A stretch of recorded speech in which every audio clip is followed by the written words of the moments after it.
Good morning, students. Today we are going to start lecture 9 of chapter 5 surface chemistry for the class 12th CBSE medium. Okay, it is our last topic. In this we will deal about coagulation. What is coagulation? Protective colloids,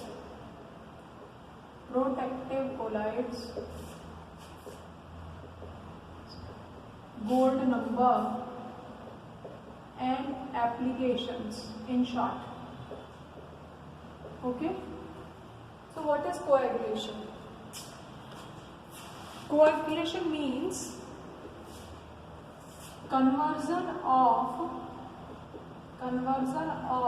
colloidal solution into precipitate. Okay, if we convert a colloidal solution into precipitate, we can say that coagulation takes place or flocculation takes place. So coagulation or flocculation takes place. Clear? Okay. So how we can convert colloidal solution into precipitate? It can be converted by boiling. It can be converted by persistent dialysis. Okay, or we can say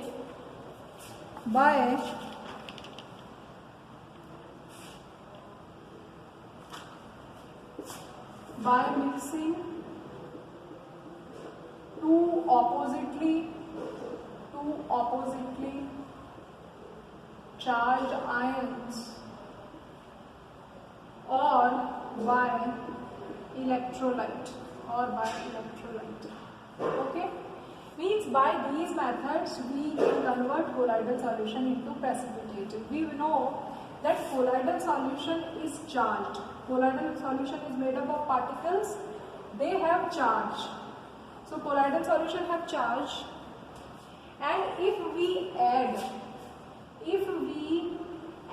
some electrolyte of opposite charge, then this charge will nullify. If it is plus charge, we will add minus charge. These oppositely charged ion will absorb on this surface of the colloidal solution and neutralize it. If colloidal charge has negative, we will add positive charge and it will nullify. As a result, when charge is neutralized, these colloidal particles becomes aggregate and settle down as a precipitate. Okay, this process is known as coagulation or flocculation.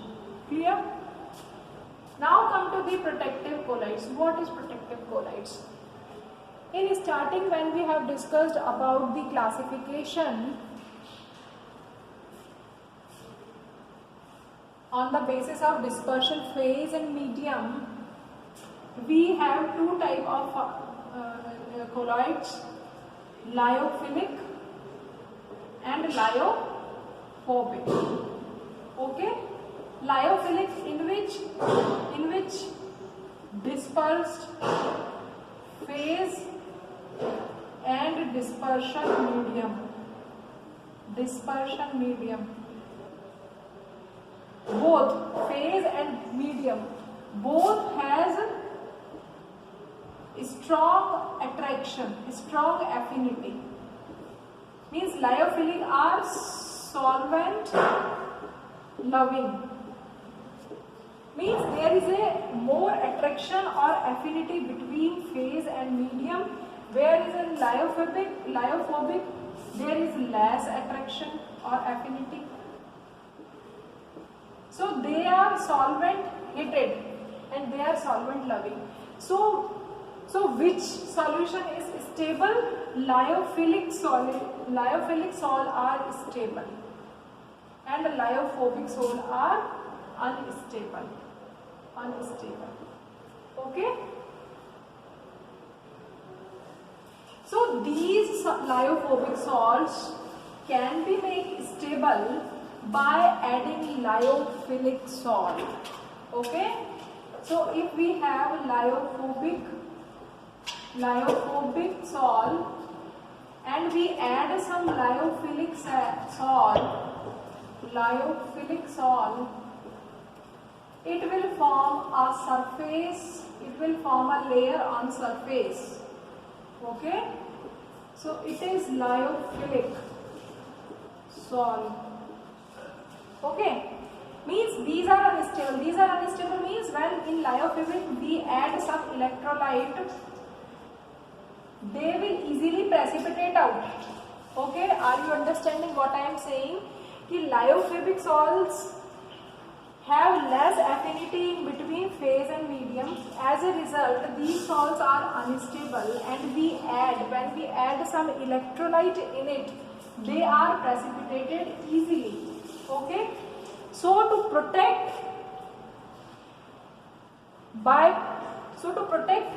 these lyophobic salt from precipitation or coagulation, we add some lyophilic salt which make a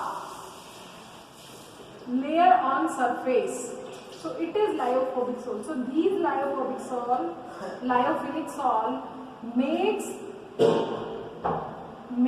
this lyophobic salt protective.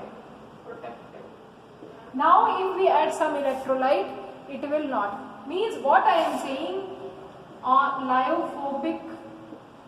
in lyophobic salt, if we add some electrolyte, it will precipitate out. Clear? But if we add some lyophilic salt in lyophobic salt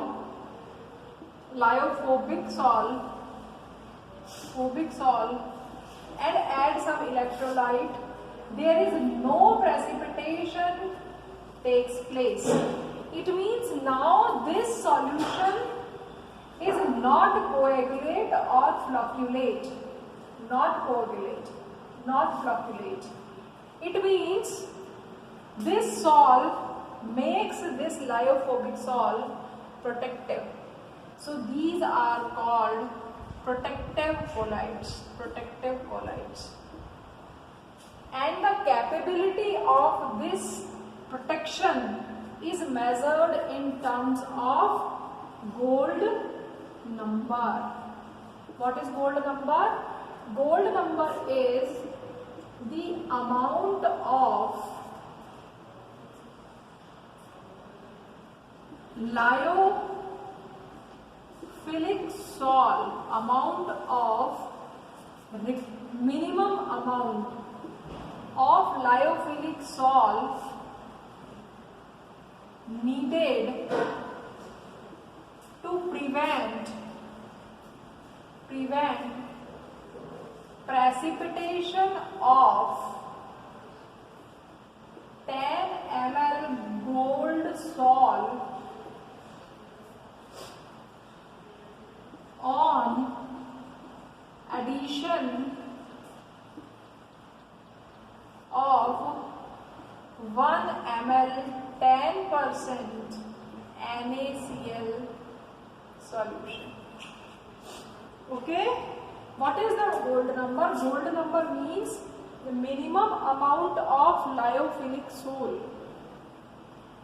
to prevent precipitation of 10 ml gold solution.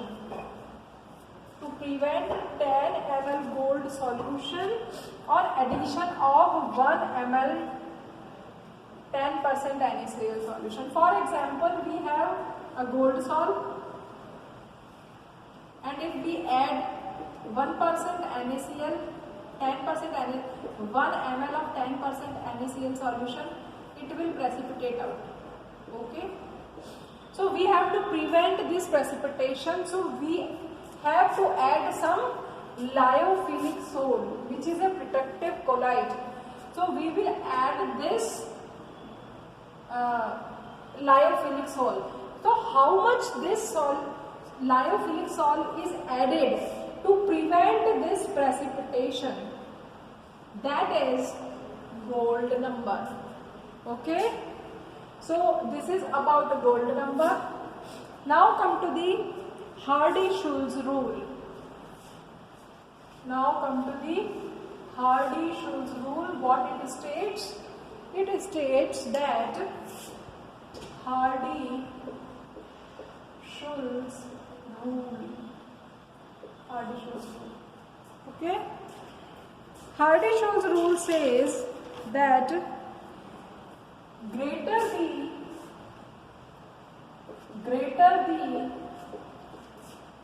valency of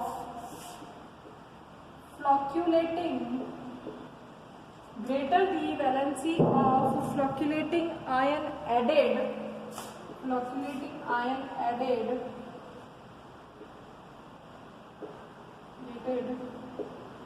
larger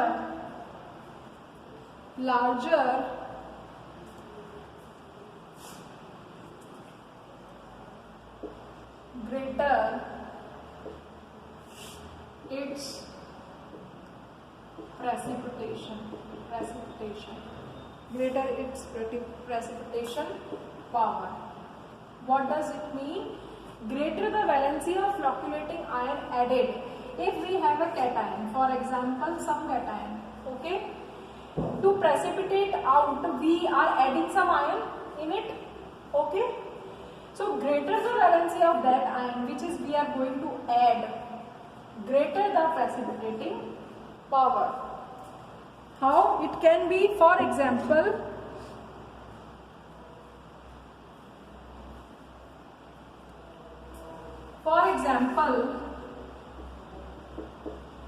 in the negative sole, in the negative charged solution, okay, negative charge solution. Negative solution means negative charge solution. Negative charge solution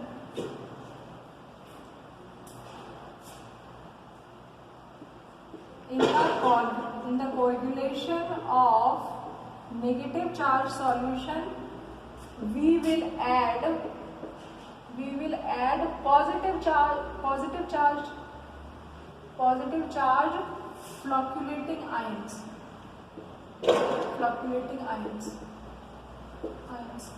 Like Na plus, Mg plus 2, Al plus 3. So which will cause more precipitation, or which ion has more precipitating power? More the charge on the ion, more will be the precipitation, more will be the coagulation. If we are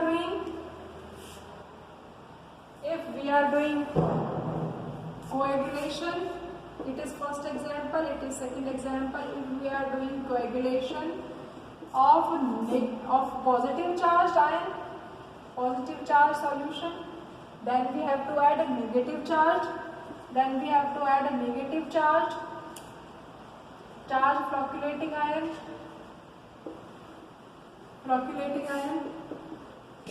like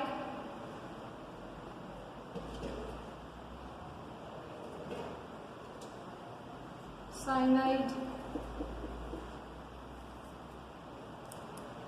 carbonate, phosphate, okay. So this ion, because this has more valency, so it will flocculate, it has more precipitating power, okay. So more the valency, more will be the precipitating power of flocculating ion. Clear? Now come to the last topic, that is application. So where this colloidal solution we can use They can be used to prevent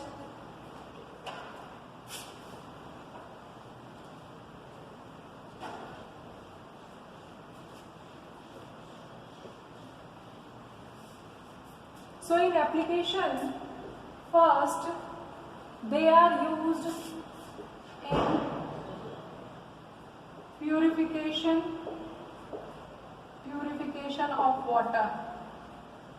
In purification of water, if we have dirty water, the dirty water or the dirt has charge, so by using oppositely charged ion we can nullify or neutralize that charge on the ion, and this precipitate of dirt can be settled down easily and we can purify water.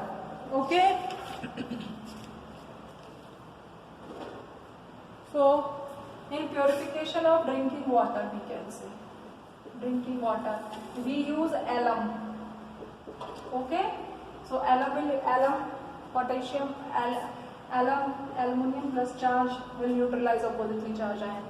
Then we can say formation of delta. Formation of delta. What is this?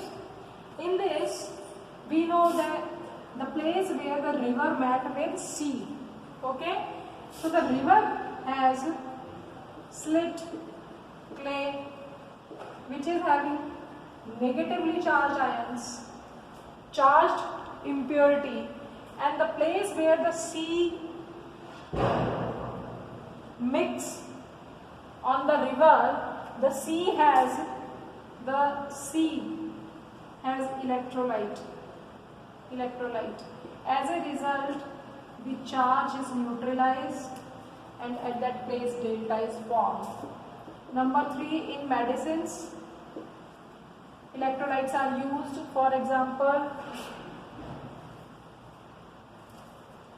Argisol, we can say,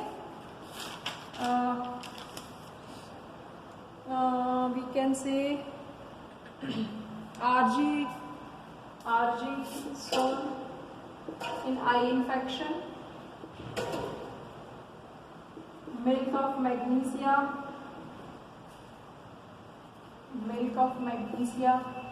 okay.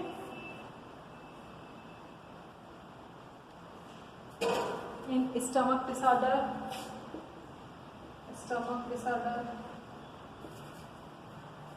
and we can say the so these can be used in medicines. Number 4, we can say blood. Blood is also a colloidal solution of negatively charged ions, and if we add albumin, so blood is a colloidal solution of negative charge of albumin, okay, and if we add alum, so charge is neutralized, bleeding is stopped, okay. So in sewage disposal,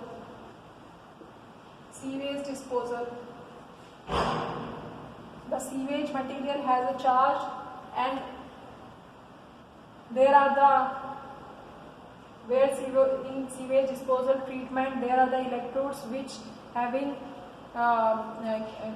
cathode and anode.